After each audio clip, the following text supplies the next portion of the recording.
그런 점에서 무엇을 쓴다는 일에 대단한 곤란이 오고 있다. 쓰다 지워 버리거나 마구 갈기는 일이 많고 앞뒤가 섞갈려 판독하기 힘드는 원고는 얼마나 쓰는데 고생했는가를 보여준다. 인쇄에 돌리게 될 때까지 아무래도 4-4번은 다시 써야 한다. 그렇지 않은 원고는 하나도 없다. 책상과 종이를 정면으로 대하고 앉아 펜을 들어서 무엇 하나 된 예가 없었다. 바위를 밟고 숲을 헤치는 산책의 도중 혹은 밤에 침대 위에서 잠을 이루지 못할 때 나는 머릿속에서 쓰는 것이다. 더욱이 언어에 대한 기억력이 전혀 없어 지금까지 육행시 한 귀절 제대로 암기하지 못한 인간이니 얼마나 지지하게 진행이 안 되었나 상상할 수 있을 것이다. 종이에 옮길 때까지 머릿속에서 5밤이고 6밤이고 뒤척거린 때도 있었다. 그런 점에 또 내가 노작에 성공하는 이유가 있는 것이다. 가볍게 빨리 해치워야 하는 일엔 아주 서툴렀다. 예를 들면 편지 같은 것이다. 그런 종류의 것이 제대로 된 전례가 없다. 그런 것에 머리를 틀어박기란 정말 힘들다. 아무것도 아닌 편지라도 몇 시간의 피로가 따르지 않고는 쓸 수 없고 생각나는 대로 더 좀 써보려고 하면 처음이고 끝이고 어떻게 해야 좋을지 알 수 없게 되고 만다. 내 편지는 무질서하게 늘어놓은 잔소리라 읽어봐야 이해하기도 어렵다. 사상을 표현하는 데만 힘이 드는 것이 아니고 그것을 받아들이는 데도 힘이 든다. 나는 가지가지 인간을 연구해 왔다. 그리고 자신을 훌륭한 관찰가라고 생각하고 있다. 그러나 지금 눈앞에 보이는 것은 무엇 하나 제대로 보지 못한다. 나중에 생각하는 것만이 제대로 보인다. 결국 나는 추억 속에서만 정신이 활동하는 인간인 것이다. 지금 내 앞에서 사람이 말하는 것, 사람이 하고 있는 일, 일어나고 있는 사건, 모든 일에 대해서 나는 아무것도 이해하지 못한다. 그 겉모양이 내 주의를 끈다. 그러나 뒤에 와서 그 모두가 되살아난다. 나는 생각해낸다. 장소, 시간, 말투, 시선, 몸짓, 정황, 무엇 하나 빼놓지 않고 그러고 나서 비로소 그러한 사람들이 한 일과 한 말들이 무슨 뜻에서였나 하는 것을 알게 된다. 내 짐작이 틀리는 일은 결코 없다. 나 자신과 마주 앉아 혼자 있을 때도 정신이 제대로 움직이지 않는 나다.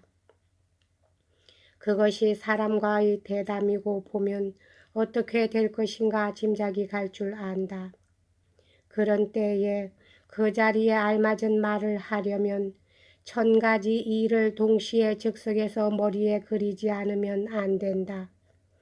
적어도 어느 것인가 깜빡 잊어버리고 말았을 그 많은 그때그때의 말들, 생각만 해도 저절로 뒷걸음질 쳐진다.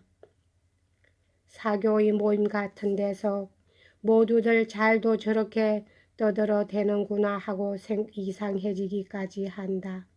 왜냐하면 한마디 짓거릴 때마다 거기 모인 전원에게 골고루 시선을 보내야만 하기 때문이다.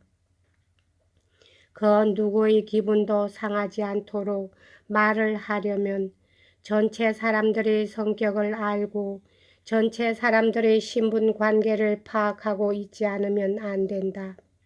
그 점 밤낮 사교계에서 노는 사람들에겐 당하지 못한다. 입을 다물어야 하는 경우를 잘 알고 있는 만큼 말을 하는데 자신이 있다. 그런데도 자칫 실언을 해버리는 일이 흔히 있는 법이다. 하물며 그런 장소에 솟아난 듯 불쑥 나타나는 나 같은 사람을 생각해 보라. 본색이 탄로나지 않도록 말한다는 것은 단 1분간도 불가능하다. 대담의 경우는 또 그 나름으로 곤란한 점이 있다. 계속 말을 해야 하니 그 편이 더 고역이다. 말을 걸어오면 대답을 해야 하고 상대방이 아무 말이 없으면 이쪽에서 말을 꺼내야 한다. 그런 구속이 나는 견딜 수 없도록 싫어서 그것만으로도 사교라는 것은 신물이 났을 것이다. 그런데 즉석에서 말을 해야 하고 이것을 또 계속 이어가지 않으면 안 된다니 그보다 참기 어려운 속박은 없다. 이런 것은 무릇 어떤 굴종이건 죽기보다 싫어하는 나의 기질에 관련이 있는지 없는지는 모른다. 그러나 꼭 말을 하도록 강요당한다면 아마도 뚱딴지 같은 소리를 할 것이 틀림없다. 가장 치명적인 것은 아무것도 말할 필요가 없을 때 조용히 잠자코 있지 못하고 이때 않으면 언제 하느냐는 듯이 기를 쓰며 말을 하려고 하는 일이다. 마음이 급해져서 뜻도 모르는 소리를 후딱 찌끄려 버린다. 전혀 무의미할 경우는 그래도 다행한 편이다. 나의 서투름을 이겨내자, 숨겨보자 하고 애쓰다가 거꾸로 더 드러내지 않은 때가 없다. 그런 예는 얼마든지 있는데 그중 하나를 들면 젊었을 때 일이 아니라 벌써 몇 해나 사교계에서 생활을 했고 따라서 그곳 기미도 잘 알고 있어서 실수 같은 것을 생각할 수 없을 무렵의 일이었다. 어느 날 밤 두 사람의 귀부인과 한 사람의 남자, 이것은 이름을 말해도 좋다.